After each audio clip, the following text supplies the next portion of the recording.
جب آپ ریکوری کے سفر پر ہوتے ہیں پورنوگرافی اور فحش مواد کو دیکھنے سے اتنے بھی اس چیز کے عادی ہیں اور اس میں کوئی استثناء نہیں ہے، وہ سب ایک چیز ایکسپیرینس کرتے ہیں جس کو ریلیپسس کہتے ہیں، یعنی اپنی عادت کی طرف واپس جانا۔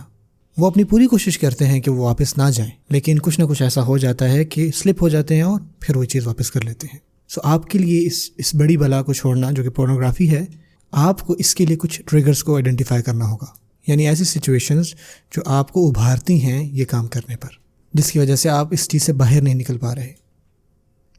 کچھ سیکشول ٹریگرز ہیں جن کو آپ ایزیلی آئیڈینٹیفائی کر سکتے ہیں، جیسے آپ کوئی ٹی وی شو دیکھ رہے ہیں، آپ گھنٹوں باہر بیچ پر بیٹھے ہوئے ہیں، لوگوں کو گھور گھور کے دیکھ رہے ہیں، آپ فحش قسم کے میگزین دیکھ رہے ہیں، یہ ساری چیزیں جو ہیں یہ تو واضح ہیں، اور اس کا حل بڑا آسان ہے، اور یہ ہے کہ ان سچویشنز میں آنے سے بھی دور رہیں، اور آپ دیکھیں گے کہ آپ کو یہ چیز تنگ نہیں کرے گی۔ لیکن جو دوسری طرف نان سیکشول ٹریگرز ہیں نا، یہ زیادہ مشکل ہیں اور یہ آسانی سے آپ ان کو آئیڈینٹیفائی بھی نہیں کر سکتے، اور ان میں سے کچھ یہ ہیں۔ آپ کی بوریت، جب آپ بور ہو رہے ہوتے ہیں یا آپ کو کوئی کام نہیں ہوتا کرنے کو، تب آپ ریلیپس ہوتے ہو، اور اس کا حل ہے کہ اپنے آپ کو مصروف رکھیں اور کسی نہ کسی کام کو کرتے رہیں،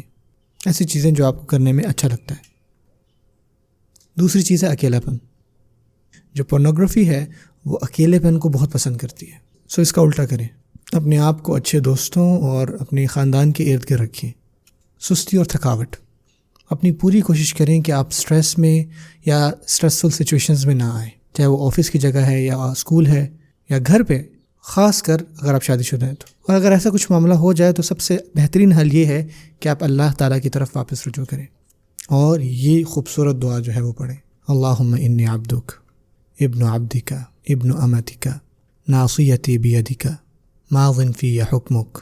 عدل فی قضاؤک اسألک بکل اسم هو لک سمیت به نفسک او انزلته فی کتابک او علمته احدا من خلقک او استأثرت به فی علم الغیب عندک ان تجعل القرآن ربیع قلبی ونور صدری وجلاء حزنی وذهاب ہمی۔ اس کا معنی ہے کہ اے اللہ، یقیناً میں تیرا بندہ ہوں اور تیرے بندے کا بیٹا ہوں